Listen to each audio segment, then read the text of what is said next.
বাঙালির মনে যেমন বিস্তার করে আছেন ফেলুদা, ব্যোমকেশ, কিরিটি রায় এবং কিকিরা, সেরকমই ইংরেজি সাহিত্যের ডিটেকশনের এক মূল ভিত্তি হল শার্লক হোমস, যাকে পাবলিক ডিমান্ডে লেখক একসময় বাধ্য হয়েছিলেন মৃত্যুর মুখ থেকে ফিরিয়ে এনে নতুন জীবন দিতে। নমস্কার, আমি সম্পূর্ণা। গল্পওয়ালার দলে আপনাদের সকলকে জানাই স্বাগত। গল্প বলাই আমাদের কাজ। পৃথিবীতে বিস্ময়ের শেষ নেই, সেই সঙ্গে শেষ নেই বিশ্বাসপ্রসূত গল্পকথার। আর সেই গল্পের সন্ধানে আমরা নিয়ত ভ্রাম্যমাণ। আজ আপনাদের কাছে গল্পওয়ালার দলের পক্ষ থেকে প্রথমবার স্যার আর্থার কনান ডয়েলের শার্লক হোমস কাহিনী দ্য রেড হেডেড লিগ। বাঙালির মনে যেমন বিস্তার করে আছেন ফেলুদা, ব্যোমকেশ, কিরিটি রায় এবং কিকিরা, সেরকমই ইংরেজি সাহিত্যে ডিটেকশনের এক মূল ভিত্তি হল শার্লক হোমস, যাকে পাবলিক ডিমান্ডে লেখক একসময় বাধ্য হয়েছিলেন মৃত্যুর মুখ থেকে ফিরিয়ে এনে নতুন জীবন দিতে। আজকের চরিত্রায়নে ডক্টর ওয়াটসন, জাভেজ উইলসন, ডানকান রস, মিস্টার মেরিওয়েদার, পিটার জোন্স, স্পর্লিং এবং শার্লক হোমস। গল্প পাঠে এবং ডক্টর ওয়াটসনের ভূমিকায় অমিতাভ। শুরু হচ্ছে the red headed league.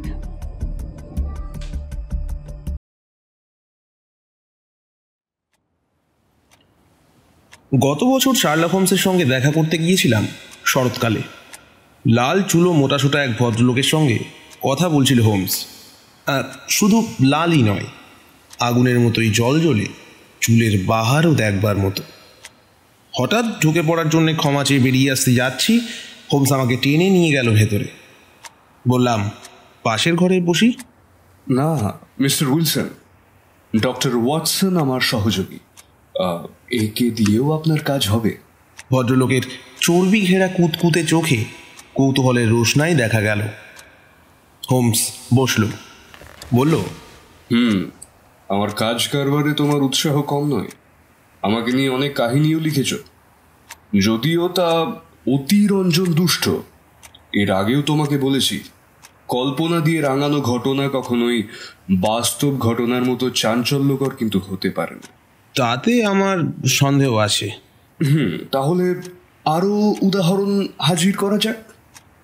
Mister জাভেজ Wilson একটা অসাধারণ কেস এনেছেন আজকে। এর আগেও তোমাকে বলেছি, খুব অদ্ভুত আর অসাধারণ ঘটনার পেছনে বড় অপরাধ নাও থাকতে পারে, থাকে কিন্তু এমন ব্যাপারের পেছনে যা চোখ এড়িয়ে যায় অতি সহজে। এর মধ্যে অপরাধের ছায়াটুকুও দেখছি না। তা সত্ত্বেও বলবো, ইদানিং কালের মধ্যে এমন বিচিত্র মামলা আর হাতে আসেনি। মিস্টার উইলসন, আপনার আশ্চর্য কেসটা আবার গোড়া থেকে বলুন। ডক্টর ওয়াটসনের শোনা দরকার। লম্বা কোটের পকেট থেকে একটা নোংরা দলা পাকানো খবরের কাগজ বার করে বিজ্ঞাপনের স্তম্ভ দেখতে লাগলেন মিস্টার উইলসন। ভদ্রলোক একটা ঢিলে ঢালা টাইপের, পোশাক পরিচ্ছদও তাই। কারবারি ইংরেজের চেহারা যেরকমটা হয় আর কি। ওয়েস্টকোটে ঝুলছে তামার অ্যালবার্ট চেন, তাতে লাগানো একটা চৌকোনা ধাতু। চেহারার মধ্যে একমাত্র বৈশিষ্ট্য তার আগুন রাঙা লাল চুল। ভাবভঙ্গি বেশ অশান্ত। দেখলাম আমার মতো শার্লক হোমসও বিশ্লেষণী দৃষ্টি বুলিয়ে নিচ্ছে ভদ্রলোকের সর্বাঙ্গে। চোকাচোকি হতেই হাসল, বলল, ওকে। কিছুদিন ইনি মজুরের কাজ করেছেন, নস্যি নেওয়ার অভ্যাস আছে। আচ্ছা, রাজমিস্ত্রির কাজও করেছেন। বাহ, চীন দেশে ছিলেন এবং এখন খুব লেখালেখি নিয়ে আছেন। দারুণ চমকে উঠলেন জাভেজ উইলসন। কাগজের তর্জনী রেখে ফ্যাল ফ্যাল করে চেয়ে রইলেন হোমসের পানে। বললেন, আশ্চর্য, আপনি কি করে জানলেন? সত্যিই তো মজুর হিসেবে আমার কর্মজীবনের শুরু। জাহাজে আমি ছুতোর মিস্ত্রি ছিলাম। আপনার হাত দেখে জানলাম ডান হাতটা বাঁ হাতের চেয়ে বেশি মাংসল। কাজের হাত কি না? নসিনী জানলেন কি করে? অথবা রাজমিস্ত্রি ছিলাম যে, সেই বিষয়টা? আপনার ব্রেস্ট পিন দেখে জানলাম আপনি রাজমিস্ত্রি ছিলেন। নসির ব্যাপারটা বলে আপনার বুদ্ধিকে খাটো করতে চাই। লেখা নিয়ে আছে বুঝলেন কিভাবে? আপনার ডান হাতার তলার 5 ইঞ্চি বেশ চকচক করছে, আর বাঁ হাতার কনুইটা কালচে মেরে গেছে, টেবিলে ভর দিয়ে থাকার দরুন। আর চীন দেশে থাকাটা? ডান কবজিতে একটা উল্কি আঁকিয়েছেন, মাছের ট্যাটু, আঁশটা গোলাপি। এই কাজ চীন দেশেই হয়। উল্কি নিয়ে আমি একটু কাজ করেছি, প্রবন্ধও লিখেছি। তাছাড়া ঘড়ির চেনের ওই চীনে মুদ্রাটা চোখে আঙুল দিয়ে দেখিয়ে দেয় আপনি চীন ঘুরে এসেছেন। অট্ট হেসে জাভেদ উইলসন বললেন, আচ্ছা আচ্ছা, এই ব্যাপার। আমি ভাবলাম না জানি কি অসাধারণ ক্ষমতাই না দেখাচ্ছেন। অত খুলে না বললেই ভালো হতো দেখছি, সুনামটা আর রইল না। আচ্ছা, পেয়েছেন বিজ্ঞাপনটা? হ্যাঁ, এই দেখুন, যত গন্ডগোল এই বিজ্ঞাপন থেকে। ডক্টর ওয়াটসন, পড়ুন আপনি। আমি পড়লাম। যুক্তরাষ্ট্রের স্বর্গত হপকিন্সের ইচ্ছাপত্র অনুযায়ী রেড হেডেড লিগে আর একটা সদস্য পদ শূন্য হয়েছে। সামান্য কাজের বিনিময়ে হপ্তায় 4 পাউন্ড মাইনে দেওয়া হবে। বয়স যার 21-এর বেশি, চুলের রং লাল, তিনি আবেদনপত্র নিয়ে বেলা 11টায় ফ্লিট স্ট্রিটের 7 নম্বর পোপস কোর্টে সংঘ দপ্তরে ডানকান রসের সঙ্গে দেখা করুন।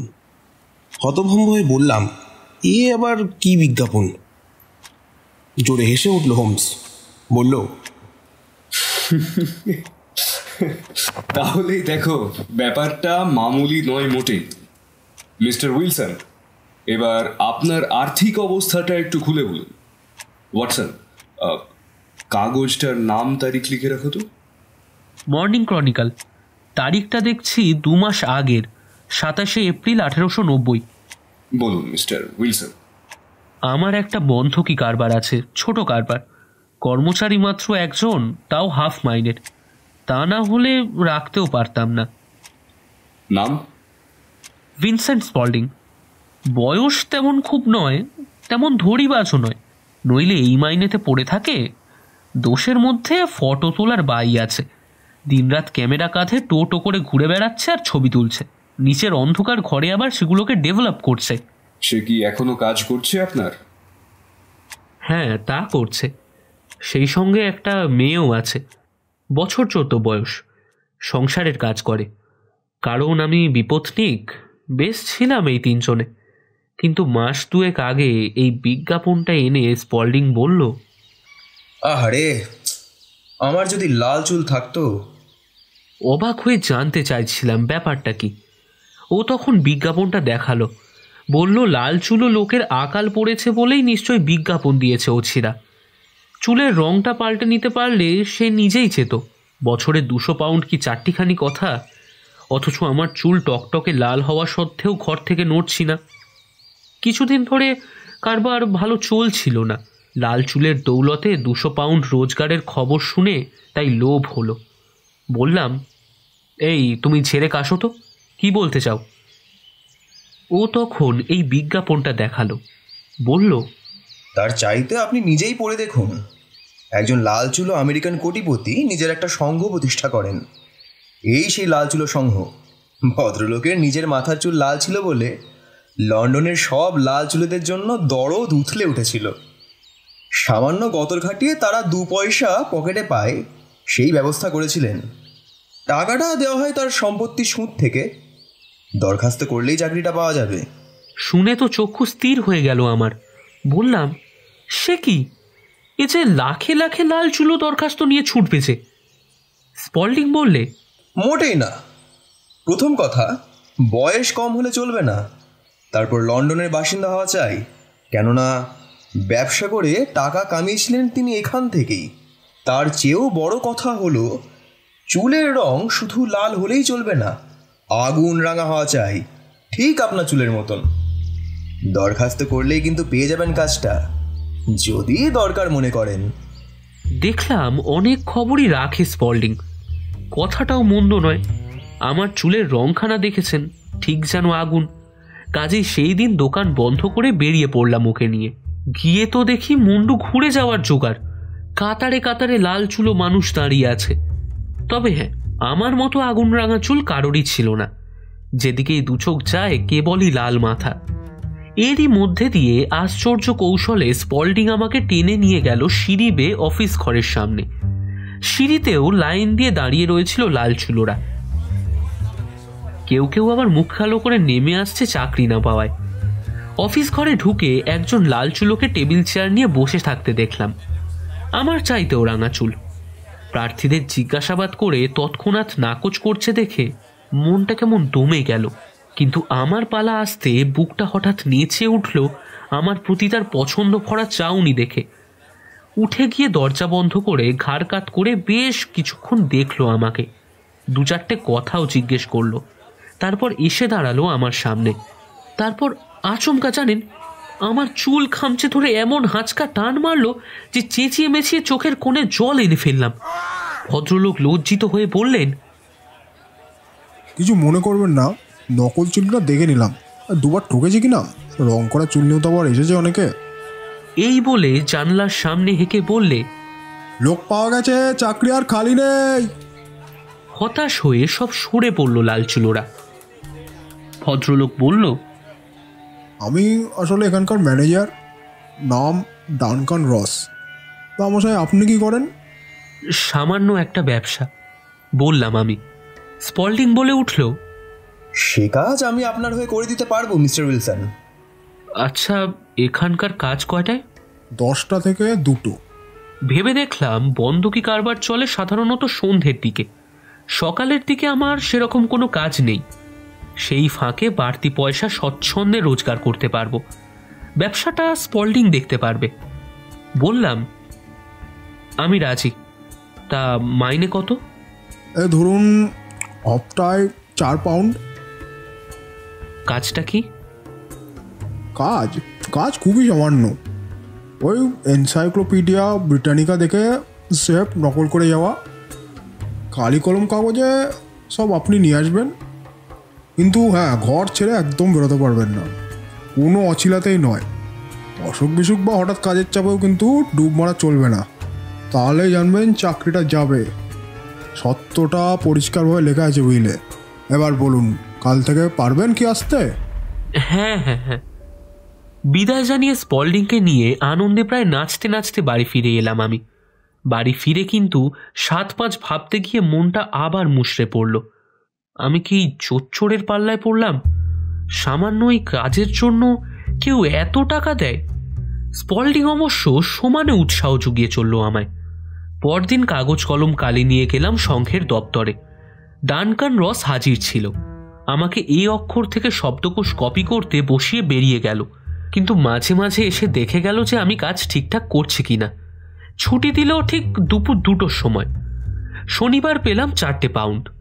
একদিনের জন্যেও কামাই না করে প্রতিদিন 10টা থেকে 2টো হাজিরা নিয়ে চললাম দপ্তরে।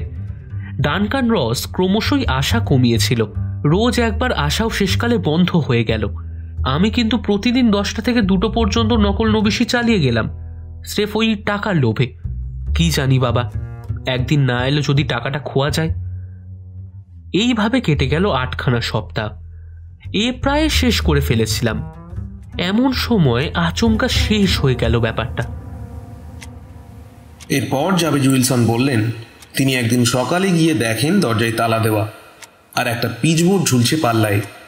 তাতে লেখা, the red headed league is dissolved, October 9, 1890। জাভেদ উইলসনের মুখের চেহারা দেখেই আমি আর হোমস কেউই হাসি সামলাতে পারলাম না, যাকে বলে অট্ট হাসি। তাই হেসে উঠলাম। একে তো ওই রকম লাল চুল ভদ্রলোকের, তার উপর আমাদের ছাদ কাঁপানো অট্টহাসি শুনে যেন আরও লাল হয়ে গেল চুলের গোড়া পর্যন্ত। চেয়ার ছেড়ে উঠতে উঠতে রক্তিম মুখে বললেন, ঠিক আছে ঠিক আছে, আমি যাচ্ছি। আমার দুর্দৈব দেখে যে আপনারা মজা পাবেন এটা বুঝিনি। হাত ধরে টেনে বসিয়ে দিল হোমস। বলল, আপনার কেসটা আমি নিলাম। দরজায় এই পিচবোর্ডটা দেখবার পর কি করলেন এবার বলুন। নিচের তলায় বাড়িওয়ালারা থাকেন, তার কাছে গিয়ে নাম করতেই তিনি তো আকাশ থেকে পড়লেন। ডানকান রস নামটা নাকি তিনি জীবনেও শোনেননি, কিন্তু লাল চুলো চেহারার বিবরণ দিতেই চিনতে পারলেন। বললেন, সলিসিটার ভদ্রলোকের কথা বলছেন তো? ওর নাম তো উইলিয়াম মরিস। নিজের অফিস গোছানো না হওয়া পর্যন্ত আমার অফিসে ছিলেন, কালকেই চলে গেছেন। 17 নম্বর কিং এডওয়ার্ড স্ট্রিটের অফিসে গেলেই দেখা পাবেন। গেলাম সেখানে, কিন্তু আবার বোকা বনে গেলাম। ঠিকানায় একটা কারখানা আছে, উইলিয়াম মরিস বা ডানকান রসের নামে, সেখানেও কেউ জানে না কাউকে। বাড়ি ফিরে স্পল্ডিংকে সবটা বললাম। ও বলল, দেখাই যাক না 2-3 দিন সবুর করে, নিশ্চয়ই চিঠিতে খবর আসবে। কিন্তু তাতে আমার কি লাভ বলুন তো? চাকরিটা তো আর পাবো না। তাই ভাবলাম আপনার বুদ্ধি নিতে আসি। গরিব দুঃখীদের আপনি অনেক সাহায্য করেছেন জানি। বেশ করেছেন। ব্যাপারটা কিন্তু যতটা সহজ ভাবছেন ততটা সহজ নয়, বেশ গুরুত্ব আছে। তা তো আছে, হপ্তায় 4 পাউন্ড কি চারটিখানি কথা? কিন্তু কথা হচ্ছে, আমার পিছনে 32 পাউন্ড খরচা করে এই ঠাট্টা করার কি কোনো দরকার ছিল? আচ্ছা, এই স্পল্ডিং লোকটা আপনার কাছে কতদিন কাজ করছে? মাসখানেক। ওকে কাজে নিলেন কিভাবে? বিজ্ঞাপন দিয়েছিলাম, অনেকেই এসেছিল, তবে ওর দেখলাম চাহিদা সবচেয়ে কম। সস্তায় কিস্তি মেরেছেন বলতে পারেন। আচ্ছা, চেহারা কিরকম? মাথাটা খাটো, গাট্টা গোট্টা, তরপরে, পরিষ্কার গাল, বয়স ওই বছর 30, কপালে একটা সাদা দাগ, মেবি অ্যাসিডে পুড়ে গিয়েছিল। ফিদে হয়ে বসল হোমস, কণ্ঠস্বরে প্রকাশ পেল উত্তেজনা। ঠিক ধরেছি। 2 কানের লতিতে কি ফুটো আছে? হ্যাঁ আছে, ছেলেবেলায় নাকি একজন বেদে জোর করে কান বিধিয়ে দিয়েছিল। গম্ভীর হয়ে গেল হোমস। এখন সে কোথায়? আমারই ডেরায়। আচ্ছা, আজ শনিবার, আশা করছি সোমবারের মধ্যেই কিছু একটা করতে পারবো। বিদেয়ী হলেন জাভেদ উইলসন। হোমস বললে, ওয়াটসন, কি বুঝলে বলো? কিছু না, দারুণ ধোয়াটে। যে মামলা বেশি ধোঁয়াটে মনে হয়, তাতেই বরং ধোঁয়া কম থাকে। কিন্তু যা একেবারেই সাদাসিধে, রহস্য তাতেই বেশি। হ্যাঁ, মতলব কি তোমার? আপাতত তামাক খাওয়া, পরপর 3 পাইপ তামাক না খাওয়া পর্যন্ত একদম কথা বলবো না। ওকে মাই ডিয়ার ওয়াটসন? বলে চেয়ারের উপর পা তুলে পাইপ কামড়ে কুণ্ডলি পাকিয়ে বসে রইল অনেকক্ষণ। ভাবলাম বুঝি ঘুমিয়ে পড়ল। ডুলুনি আমারও এলো, তারপরেই চমকে উঠলাম ওর লাফিয়ে ওঠাই। পাইপ নামিয়ে বললে, চলো ঘন্টা কয়েক সেন্ট জেমস হলে একটু বাজনা শুনে আসা যাক। সময় হবে তো? হ্যাঁ নিশ্চয়ই। চলো তবে বেরিয়ে পড়া যাক। প্রোগ্রামে দেখছি অবশ্য জার্মান বাজনাই বেশি, ফরাসি বা ইটালিয়ান বাজনার চেয়ে ভালো। নিজেকে হারিয়ে ফেলা যায়, এখন যা দরকার। হোমস কিন্তু বাজনার আসরে আগে গেল না, গেল স্যাক্সকোবার্গ স্কোয়ারে। ভারী অপরিচ্ছন্ন অঞ্চল। কোণের বাড়িটায় বোর্ডে লেখা জাভেদ উইলসনের নাম। লাল চুলো মক্কেলের বন্ধকি দোকান নিশ্চয়ই। চোখ কুচকে চেয়ে রইল হোমস সেই দিকে। তারপর দুপাশের ইটের বাড়িগুলো দেখতে দেখতে এলো মোড় পর্যন্ত। ফের ফিরে এলো দোকানের সামনে। জোরে জোরে 2-3 বার লাঠি ছুটল দরজার কাছে। অমনি খুলে গেল দরজা। চৌকাঠে দাঁড়িয়ে বুদ্ধিদীপ্ত এক পুরুষ, দাড়ি গোঁফ নিখুঁতভাবে কামানো। বললে, আসুন। ধন্যবাদ। স্ট্র্যান্ডে যাওয়ার রাস্তাটা বলতে পারেন? শুধুই হোমস। পথের হদিশ বলে দিয়ে দুম করে দরজাটা বন্ধ করে দিল লোকটা। হোমস বললে, দেখলে তো কিরকম চটপটে। এরকম স্মার্ট লোক লন্ডনে আছে আর 3 জন। বুকের পাটার দিক দিয়ে এ কিন্তু 3 নাম্বার। রাস্তা জানতে চাইলে কেন? চেহারাটা দেখবার জন্য তো? না না, তবে ওই ট্রাউজার্সের হাঁটুটা দেখলাম। তাই নাকি? কি দেখলে হাঁটুতে? যা দেখবো বলে এসেছিলাম। মেঝেতে লাঠি ঠুকলে কেন? এখন দেখবার সময় ওয়াটসন, কথা বলার সময় নয়। এদিকে রাস্তা দেখা হয়ে গেছে, চলো এবার পিছনে যাই। পেছনের রাস্তা কিন্তু জমজমাট পথচারী আর যানবাহনের ভিড়ে। স্যাক্স কোবার্গ স্কোয়ারের নির্জনতার ঠিক বিপরীত। দুপাশে সারি সারি ঝলমলে দোকান। তীক্ষ্ণ চোখে চেয়ে রইল হোমস, যেন আপন মনেই বললে, তামাকের দোকানের পরেই খবরের কাগজের দোকান, ব্যাংকের পরেই রেস্তোরাঁ, তারপর বাড়ির কারখানা। চলো ওয়াটসন, এখানকার কাজ শেষ, এবার একটু চোখ বুজে তন্ময় হয়ে বাজনা শোনা যাবে।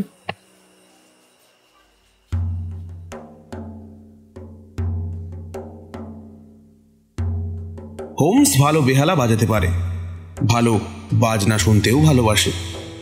নতুন নতুন সুর তুলতে তার উৎসাহের অন্ত নেই। বাজনার আসরে বসে সে যেন অন্য মানুষ হয়ে গেল। সত্যি নিজেকে হারিয়ে ফেলল গানের জগতে। তীক্ষ্ণ বুদ্ধির রহস্য সন্ধানী বলে তখন তাকে আর মনেই হলো না। এই সময়টাই কিন্তু শত্রু শিকারের পক্ষে মাহেন্দ্র ক্ষণ। অসাধারণ বিশ্লেষণী শক্তি খাপ খোলা বাঁকা তরবারির মতোই রহস্যকে কচু কাটা করে লক্ষ্যবস্তুর দিকে এগিয়ে যায় এহেন অলস মুহূর্তে। ওর চরিত্রের এই দ্বৈত রূপ আমি দেখেছি বলেই বুঝলাম শত্রুপক্ষের কপাল পুড়তে আর দেরি নেই। বাজনা শেষ হলো। রাস্তায় বেরিয়ে হোমস বললে, ডাক্তার, কেসটা খুব গুরুত্বপূর্ণ। গুরুত্ব বেড়েছে আজকে শনিবার হওয়ায়। সাংঘাতিক চক্রান্ত চলেছে এই কোবার্গ স্কোয়ারে। আচ্ছা, আমাকে একটু অন্য জায়গায় যেতে হবে, কিন্তু আজ রাত্রে তোমার সাহায্য দরকার। আসবে? রাতে কটায়? এই ধরো 10টায়। ওকে, আসবো। বেকার স্ট্রিটে দেখা হবে। ইয়েস, সঙ্গে মিলিটারি রিভলভারটা দরকার হতে পারে। বলেই সাত করে মিলিয়ে গেল ভিড়ের মধ্যে। শার্লক হোমসের তুলনায় আমি যে কত নির্বোধ সে প্রমাণ বারে বারে পেয়েছি রেড হেডেড লিগের বিচিত্র কাণ্ড কারখানায়। আমি যা জানি সেও তা জানে, আমি যা দেখেছি সেও তাই দেখেছে। তা সত্ত্বেও হোমস চেনে ফেলেছে একটা ঘোর ষড়যন্ত্র চলছে এখানে, এবং এমনই বিপদের সম্ভাবনা আছে যে পিস্তল পর্যন্ত সঙ্গে রাখতে হচ্ছে। অনেক ভেবেও কুল কিনারা করতে পারলাম না হেয়ালির। হতাশ হয়ে হাল ছেড়ে দিলাম। যথাসময়ে গেলাম বেকার স্ট্রিটের বাড়িতে। দেখি ঘরে হাজির হয়েছেন একজন পুলিশ ইন্সপেক্টর আর একজন দামি পোশাক পরা বিষণ্ণ ভদ্রলোক। প্রথম জনকে আমি চিনি, স্কটল্যান্ড ইয়ার্ডের গোয়েন্দা, নাম পিটার জোন্স। দ্বিতীয় জন অপরিচিত। পরিচয় করিয়ে দিল হোমস। ভদ্রলোকের নাম মিস্টার মেরিওয়েদার। নৈশ অভিযানে আমাদের সঙ্গে যাচ্ছেন। ব্যাজার মুখে মিস্টার মেরিওয়েদার কিন্তু গজগজ করতে লাগলেন। নিয়ে যাচ্ছেন বটে, কিন্তু পণ্ডশ্রম হবে। 27 বছরে এই প্রথম শনিবারের তাস খেলাটা হলো না আমার। হোমস বললে, তাসের চাইতেও বেশি বাজি জিতবেন আজ রাতে। আচ্ছা, 30,000 পাউন্ড কি কম হলো? মিস্টার জোন্স পাবেন একজনকে, যাকে হন্যে হয়ে খুঁজছেন দীর্ঘদিন। সে আবার কে? তার নাম জন ক্লে। মানুষ খুন বলুন কি চুরি চামারি বলুন কি ডাকাতি বলুন কি জালিয়াতি হোক, সব বিদ্যেতেই সে তুখোড়। বয়স কম, রাজবংশের ছেলে, উচ্চশিক্ষা পেয়েছে, কিন্তু নিজ পেশায় রপ্ত হয়েছে। আজ রাতেই তার সঙ্গে আলাপ করিয়ে দেব আপনার। চলুন এবার বেরোনো যাক। বলে শিকারের চাবুক নিয়ে পা বাড়ালো সিঁড়ির দিকে। পথে নেমে দুটো গাড়িতে উঠলাম 4 জনে। আমি আর হোমস রইলাম পেছনের গাড়িতে। বেশ কিছুক্ষণ মনের আনন্দে নানা রকম সুর ভেজে চলল গোয়েন্দা বন্ধু। তারপর বললে, এসে গেছি। আচ্ছা শোনো ওয়াটসন, এই মেরিওয়েদার লোকটা একটা ব্যাংকের ডিরেক্টর, ওকে? আজকের অভিযানে ওর থাকা দরকার ওর নিজের স্বার্থে। জোন্সকে সঙ্গে নিলাম ওর বুলডগের মতো জেদ আর সাহসের জন্য। দিনের আলোয় ঝলমলে যে দোকান পশারির সামনে দিয়ে গিয়েছিলাম সেই রাস্তায় নামলাম গাড়ি থেকে। মিস্টার মেরিওয়েদার আমাদের একটা সরু গলির মধ্যে দিয়ে নিয়ে গিয়ে ছোট্ট দরজা খুলে ভেতরে ঢোকালেন। সেখান থেকে করিডর পেরিয়ে লোহার ফটক খুলে ঘোরানো পাথরের সিঁড়ি বেয়ে মাটির তলায় নামলেন। লোহার দরজা পেরিয়ে কিছু দূর গিয়ে ঢুকলেন একটা পাতাল ঘরে। ঘর ভর্তি কেবল বড় বড় কাঠের বাক্স। আসবার পথে একটা লণ্ঠন জেলে এনেছিলেন মেরিওয়েদার। সেটা মাথার উপর তুলে হোমস বললে,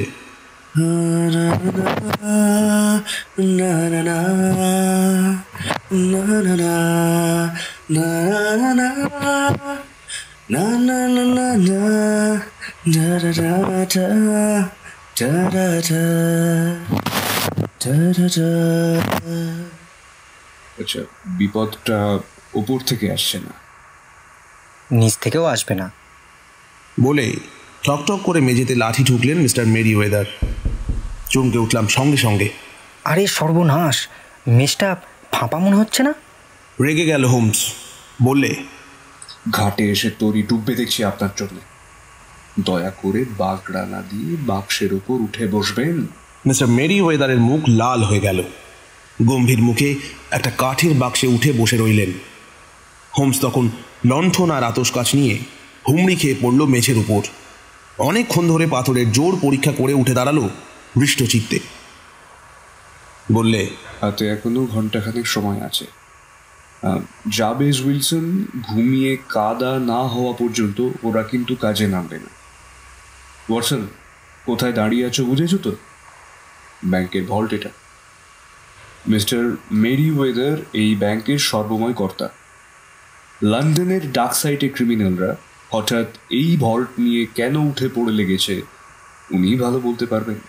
মিস্টার মেরিওয়েদার খাটো গলায় বললেন, সোনার জন্যে। সোনা? হ্যাঁ, ফরাসি সোনা। ব্যাংক অফ ফ্রান্স থেকে আনিয়ে এই ভল্টে রাখা হয়েছে আর্থিক অবস্থা ভালো করার জন্যে।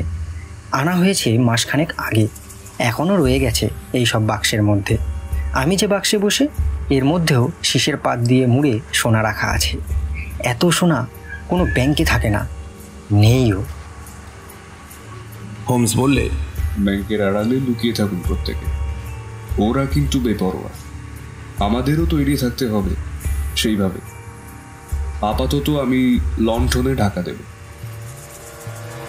ঘর অন্ধকার করব, কিন্তু আলো ফেলবার সঙ্গে সঙ্গে বেরিয়ে পড়বেন আড়াল থেকে, ঠিক আছে? আর ওয়াটসন, যদি দেখো গুলি চালাচ্ছে, নির্দ্বিধায় তুমিও গুলি চালাও। রিভলভার বার করে কাঠের বাক্সের উপর রেখে আড়ালে বসে পড়লাম আমি। হোমস ঘর অন্ধকার করে দিল লণ্ঠনে ঢাকা দিয়ে। সে কি অন্ধকার! পাতাল ঘর বলেই যেন আরও বেশি অন্ধকার। কোনো ভাষায় সে অন্ধকারের বর্ণনা করা যায় না। তেল পোড়া গন্ধটা নাকে ভেসে আসায় বুঝলাম বাতি এখনো জ্বলছে, সময় মতো আলো দেখা যাবে। ফিসফিস করে হোমস বললে, এদিকে তাড়া খেয়ে পালালে বেরোবার পথ কিন্তু একটাই, স্যাক্স কোবার্গের সেই বাড়ি, ঠিক আছে? মিস্টার জোন্স যা করতে বলেছি করেছেন তো? নিশ্চয়। একজন ইন্সপেক্টর, দুজন চৌকিদার নিয়ে পাহারা দিচ্ছে সেখানে। চমৎকার, সব পথ বন্ধ। আচ্ছা, এবার শুধু প্রতীক্ষা। প্রতীক্ষা বলে প্রতীক্ষা। ওত পেতেছিলাম মাত্র 1.25 ঘন্টা, কিন্তু তখন মনে হয়েছিল যেন পুরো রাতটাই কাভার হয়ে গেল। ঘর নিস্তব্ধ, ফলে প্রত্যেকের বুকের খাঁচায় সচল হৃদযন্ত্রের আওয়াজ ঘরের মধ্যে যেন ধূপধাপ শব্দে শোনা যাচ্ছে।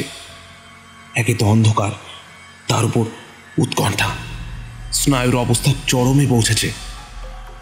হঠাৎ একটা রোশনাই দেখা গেল মেঝেতে। সামান্য একটা আলোর রেখা, অতি ক্ষীণ। পাথরের জোর ভেদ করে আলোকরশ্মি অন্ধকারের বুকে প্রকট হয়ে উঠল। এতটুকু শব্দও শোনা গেল না, কিন্তু হলদেটে আলোর পরিধি বেড়েই চলল। দেখা গেল একটা গর্ত, মেয়েলি হাতের মতো একটা সাদা হাত বেরিয়ে এলো সেই ফুটো দিয়ে। মিনিট খানেক বাদে হাতটা অদৃশ্য হলো পাতালে। তার কিছু পরেই সশব্দে উল্টে পড়লো একটা বড় সাইজের পাথর। চৌকোনা গর্ত দিয়ে ঠিকরে এলো লণ্ঠনের আলো। বাচ্চা ছেলের মুখের মতো একটা মুখ উকি দিল সেই গর্ত দিয়ে। এদিক ওদিক ঝুলঝুল করে তাকিয়ে হাঁচড় পাচড় করে উঠে এলো মেঝেতে। টেনে তুলল আর একজন হালকা চেহারার পুরুষকে। এর চুল টকটকে লাল রঙের। বাতাসের মতো সুরে বললে সে শক্ত ব্যক্তি, বেলচার থলি দাও, বেলচার থলি দাও। আরে সর্বনাশ, পালাও পালাও আর্চি, লাফিয়ে পড়ো ওই গর্তে। কিন্তু পালানোর আর সময় কোথায়? বাঘের মতো লাফিয়ে গিয়ে তার জামার কলার খামচে ধরল শার্লক হোমস। রিভলভারের নল ঝলসে উঠতেই সপাং শব্দের চাবুক হাঁকড়াতেই ঠিকরে গেল রিভলভার। পরপর আওয়াজ হলো। আর্চির জামা ছিঁড়ে যাওয়ায় জোন্সের হাত ফসকে গর্তে লাফিয়ে পড়েছে সে। শান্ত গম্ভীর কণ্ঠে হোমস বললে, জন ক্লে, তোমার খেল খতম হয়েছে, এবার ক্ষমা দাও। কিন্তু আমার দোস্তকে তো ধরতে পারেননি। তত ঠিক শান্ত কণ্ঠে বললে লাল চুলো লোকটা। তার জামার খানিকটা কাপড়ই কেবল পেয়েছেন। তার জন্য সুড়ঙ্গের মুখে দাঁড়িয়েছে তিনজন, কিচ্ছু ভেব না। বাহ, চমৎকার নিখুঁত কাজ হয়েছে দেখছি। তা হয়েছে তো, তোমারটাও কম নিখুঁত হয়নি। লাল চুলোর আইডিয়া সত্যিই প্রশংসা করা। জোন্স বললে, বন্ধুর জন্যে মন কেমন করছে তো? শিগগিরই দেখা হয়ে যাবে। এবার এসো দেখি বাছাধন, হাত করাটা লাগিয়ে দিই। খবরদার, খ্যাক করে ওঠে জন ক্লে। মনে রাখবেন আমার গায়ে রাজ রক্ত আছে, ওই নোংরা হাতে ছোবেন না আমাকে। ততক্ষণ কবজিতে লেগে গেছে হাত করা। তা সত্ত্বেও তরপানি কমল না জন ক্লের। বাজে কথা একদম বলবেন না, হুজুর বলে রাখবেন। সব সময় দয়া করে এই কথাটা বলবেন। তাই ডাকবো হুজুর। মুচকি হেসে বললে জোন্স। এখন দয়া করে উঠে আসুন, থানায় যেতে হবে যে। বাহ, এই তো চাই। বসে বাতাসে মাথা ঠুকে আমাদের সবাইকে অভিবাদন জানিয়ে জোন্সের পেছন পেছন বেরিয়ে গেল জন ক্লে। গদগদ কণ্ঠে মেরি ওয়েদার বললেন, মিস্টার হোমস, আপনি যে আমাদের কি উপকার করলেন। ব্যাংক লুটের এরকম আশ্চর্য চেষ্টা আজ পর্যন্ত হয়নি। শুধু আপনার জন্যই বানচাল হয়ে গেল ওদের ষড়যন্ত্র। হোমস বললে, জন ক্লের সঙ্গে আমার একটু বোঝাপড়া বাকি ছিল, তাই তা চুকিয়ে নিলাম। এতে আমার কিছু খরচপত্র হয়েছে, ব্যাংক থেকে তা দিয়ে দিলে বাধিত হব। আমার সবচেয়ে বড় লাভ কিন্তু লাল চুলো সংঘের এই অসাধারণ মামলা সুরাহা করা। পরের দিন সকালবেলা বেকার স্ট্রিটের ঘরে বসে মদ্যপান করতে করতে হেয়ালি ব্যাখ্যা করল শার্লক হোমস। বলল, রেড হেডেড লিগের বিচিত্র বিজ্ঞাপন ছাপিয়ে শব্দকোষ নকলের অছিলায় রোজ 4 ঘন্টা একটা ঘরে বসিয়ে রাখার একটাই উদ্দেশ্য, নিজের বাড়ি থেকে মাথা মোটা বন্ধকি কারবারিকে সরিয়ে রাখা। 4 পাউন্ডের লোভ বড় কম নয়। জাবেজ উইলসনের মাথার চুল দেখেই আইডিয়াটা মাথায় আসে শয়তানদের। দুজনে মিলে বড় করে রেড হেডেড লিগের নাম করে বেচারিকে সরিয়ে রাখলো বাড়ির বাইরে। কিন্তু কেন? আর্থিক অবস্থা তার ভালো নয়, কারবারও ছোট, কাজেই বাড়ির মধ্যে তেমন ধন দৌলত নেই। সমত্ব মেয়েও নেই যে প্রেম করার জন্যে বাড়ির মালিককে বাড়ি থেকে সরাতে হবে। তাহলে নিশ্চয়ই আসল কাণ্ডটা ঘটছে অন্য কোথাও। ষড়যন্ত্র চলছে এই বাড়িতেই। তারপর যখন শুনলাম মাটির তলার ঘরে ফটো ডেভেলপ করতে যায় কর্মচারী, তখনই রহস্য তিমিরে আলো দেখতে পেলাম। চেহারার বর্ণনা শুনেই বুঝলাম লন্ডনের বড় অপরাধীদের মধ্যেও সে একজন। 2 মাস ধরে রোজ 4 ঘন্টা হিসেবে মাটির তলার ঘরে সে কি করছে? নিশ্চয়ই সুড়ঙ্গ খুঁড়েছে অন্য বাড়িতে যাওয়ার জন্য। অকুস্থলে পৌঁছে লাঠি ঠুকে বুঝলাম সুড়ঙ্গটা বাড়ির সামনে না পিছনে। সামনে যে নয়, নিরেট আওয়াজ শুনেই বুঝলাম। কর্মচারী বেরিয়ে আসতেই দেখলাম হাঁটুতে মাটি লেগে আছে কিনা। সত্যিই লেগে আছে। ঘন্টার পর ঘন্টা হাঁটু গেড়ে বসে মাটি খুঁড়লে প্যান্টের যা অবস্থা, অবিকল তাই। আমরা কেউ কাউকে চাক্ষুষ দেখিনি বলেই এই ঝুঁকিটা নিলাম। বাড়ির পেছনে গিয়ে দেখলাম রাস্তা পেরোলেই ব্যাংক। তখন আর কোনো সন্দেহই রইল না। তোমাকে বাড়ি পাঠিয়ে সোজা গেলাম স্কটল্যান্ড ইয়ার্ডে আর ব্যাংক ডিরেক্টরের কাছে। কিন্তু জানলে কি করে যে সেই দিনই ওরা আসবে? সংঘ তুলে দেওয়ার নোটিশ দেখে হঠাৎ জাবেজ উইলসনকে বাড়ি থেকে সরিয়ে রাখার দরকার নেই। সুড়ঙ্গ খোঁড়া হয়ে গেছে, এবার সোনা লুট করার দরকার, এবং সেটা যত তাড়াতাড়ি হয় ততই মঙ্গল। সেদিক দিয়ে শনিবার প্রশস্ত সময়, কেননা পালাবার জন্যে 2 দিন হাতে পাওয়া যাবে। ওইসব ভেবেই শনিবারে ফাঁদ পাতলাম। চমৎকার! এই যে দেখছি যুক্তির শিকল, ফাঁক নেই কোথাও। বললাম সচ্ছ্বাসে। হাই তুলে হোমস বললে,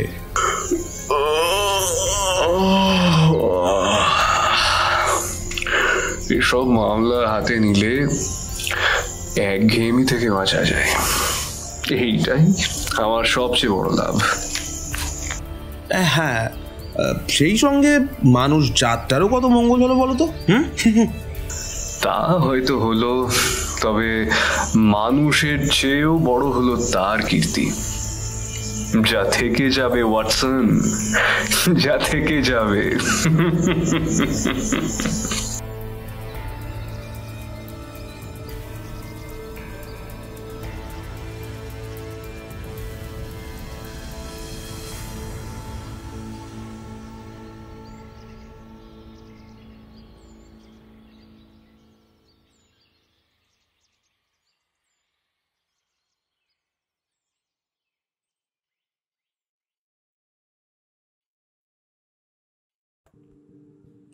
শুনছিলেন গল্পওয়ালার দলের প্রথম শার্লক হোমস কাহিনী দ্য রেড হেডেড লিক, রচনায় স্যার আর্থার কনান ডয়েল।